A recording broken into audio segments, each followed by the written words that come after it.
پھر کیا ایسی کوئی مثال ہے کہ ایک بستی عذاب دیکھ کر ایمان لائی ہو اور اس کا ایمان اس کے لیے فائدہ مند ثابت ہوا ہو؟ یونس علیہ السلام کی قوم کے سوا، یونس علیہ السلام جن کا بائبل میں نام یونا ہے یا جونا ہے، اور یہ حضرت مسیح علیہ السلام سے پہلے دنیا میں تشریف لائے تھے، اور عراق والوں کی ہدایت کے لیے نینوا میں ان کو مبعوث کیا گیا تھا، اور اس کے کھنڈرات آج بھی دنیا میں موجود ہیں۔ بہرحال ان کو اللہ سبحانہ وتعالیٰ نے پیغام دیا، انہوں نے اپنی قوم کو سمجھایا، لیکن قوم نہیں مان رہی تھی تو ان سے بیزار ہو کر ان کو چھوڑ کر چلے گئے، ان کو بتا کر کہ کچھ عرصے کے بعد تم پر عذاب آ جائے گا۔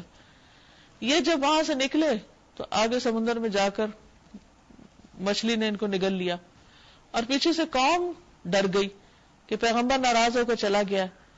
اور اس نے ہمیں ایک مہلت دی ہے کہ بس اتنے دن کے بعد تم پہ عذاب آ جائے گا، تو فوراً اللہ کے حضور سجدے میں گر پڑے، معافی مانگنے لگے، تو ان کی معافی قبول ہو گئی۔ اس کے برعکس قوم سمود کو جب ان کے پیغمبر نے بتایا کہ بس 3 دن ہے تمہارے پاس مہلت، اب توبہ کر لو، لیکن ان میں سے کسی نے توبہ نہیں کی تو وہ اللہ کے عذاب کا شکار ہو گئے۔ بہرحال کہ دنیا میں ایک مثال ایسی ہے کہ جس بستی پر عذاب آنے والا تھا تو ان کی توبہ کی وجہ سے وہ عذاب ان سے ٹل گیا۔ لما آمنوا کشفنا عنہم عذاب الخزی فی الحیات الدنیا،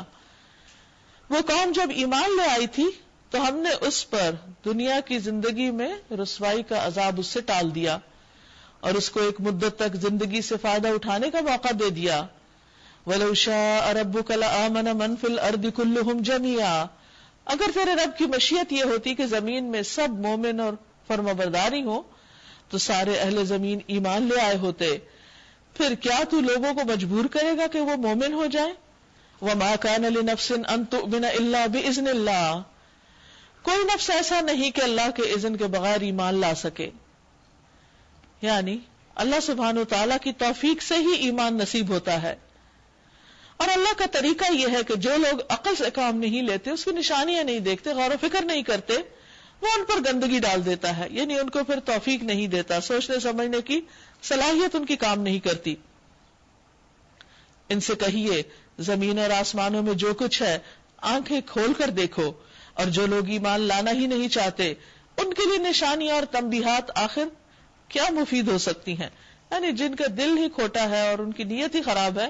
ان کے لیے نشانیاں پھر کوئی معنی نہیں رکھتی، وہ ان سے کوئی فائدہ نہیں اٹھائیں گے۔ اب یہ لوگ اس کے سوا اور کس چیز کے منتظر ہیں کہ وہی برے دن دیکھے جو ان سے پہلے کے گزرے ہوئے لوگ دیکھ چکے۔ ان سے کہیے اچھا انتظار کرو، میں بھی تمہارے ساتھ انتظار کرتا ہوں، پھر جب ایسا وقت آتا ہے تو ہم اپنے رسولوں کو اور ان لوگوں کو بچا لیا کرتے ہیں جو ایمان لائے ہوں، ہمارا یہی طریقہ ہے اور ہم پر حق ہے کہ مومنوں کو بچا لیں۔ حقا علینا ننجی المؤمنین، یعنی ہمیشہ ایسا ہی ہوا کہ جب کسی قوم کی طرف کوئی پیغمبر بھیجا گیا تو اس کی پکار پر جنہوں نے لبیک کہا، خرے کار جب اس قوم پر عذاب آیا تو بچے وہی جنہوں نے پیغمبر کی بات مانی تھی۔ اے نبی صلی اللہ علیہ وسلم کہہ دیجئے کہ لوگو اگر تم ابھی تک میرے دین کے متعلق کسی شک میں ہو تو سن لو کہ تم اللہ کے سوا جن کی بندگی کرتے ہو میں ان کی بندگی نہیں کرتا، بلکہ صرف اسی خدا کی بندگی کرتا ہوں جس کے قبضے میں تمہاری موت ہے۔ مجھے حکم دیا گیا ہے کہ میں ایمان لانے والوں میں سے ہوں، اور مجھ سے فرمایا گیا ہے کہ یکسو ہو کر اپنے آپ کو ٹھیک ٹھیک اس دین پر قائم کر لو، اور ہرگز ہرگز مشرکین میں سے نہ ہونا، یعنی ان لوگوں میں سے نہیں ہونا جو اللہ کی ذات، حقوق، صفات میں شرک کریں۔ وَلَا تَدْعُ مِن دُونِ اللَّهِ مَا لَا يَنفَعُكَ وَلَا يَضُرُّكَ، اور اللہ کو چھوڑ کر کسی ایسی ہستی کو نہ پکارنا جو فائدہ نہ پہنچا سکتی ہو نہ نقصان دے سکتی ہو، اگر آپ ایسا کریں گے تو ظالموں میں سے ہوں گے۔ آپ ایسا کرنے والے نہیں تھے، لیکن آپ کے ذریعے سب کو بتایا جا رہا ہے کہ یہ طریقہ درست نہیں، اگر کوئی بھی یہ کام کرے گا تو وہ اللہ کی پکڑ سے بچ نہ سکے گا۔ وَإِن يَمْسَسْكَ اللَّهُ بِضُرٍّ فَلَا كَاشِفَ لَهُ إِلَّا هُوَ، اور اگر اللہ آپ کو کسی مصیبت میں ڈالنے کا ارادہ کر لے تو خود اس کے سوا کوئی نہیں جو اس مصیبت کو ٹال دے، اور اگر وہ تیرے حق میں کسی بھلائی کا ارادہ کرے تو اس کے فضل کو بھی کوئی پھیرنے والا نہیں۔ اور یہ ایک بہت بڑی حقیقت ہے جس سے عام طور پر لوگ غافل رہتے ہیں، اور وہ سمجھتے ہیں کہ شاید نفع نقصان لوگوں کے ہاتھوں میں ہے، حالانکہ دراصل اس کا مالک اللہ ہے۔ وہ اپنے بندوں میں سے جس کو چاہتا ہے اپنے فضل سے نوازتا ہے، اور وہ درگزر کرنے والا اور رحم فرمانے والا ہے۔ اے محمد صلی اللہ علیہ وسلم آپ کہہ دیجئے لوگوں تمہارے پاس تمہارے رب کی طرف سے حق آ چکا ہے، اب جو سیدھی راہ اختیار کرے اس کی راست روی اسی کے لیے فائدہ مند ہے، اور جو گمراہ رہے اس کی گمراہی اسی کے لیے تباہ کن ہے، اور میں تمہارے اوپر کوئی حوالہ دار نہیں ہوں۔ اور اے نبی صلی اللہ علیہ وسلم آپ اس ہدایت کی پیروی کیے جائیں جو آپ کی طرف وحی کے ذریعے بھیجی جا رہی ہے،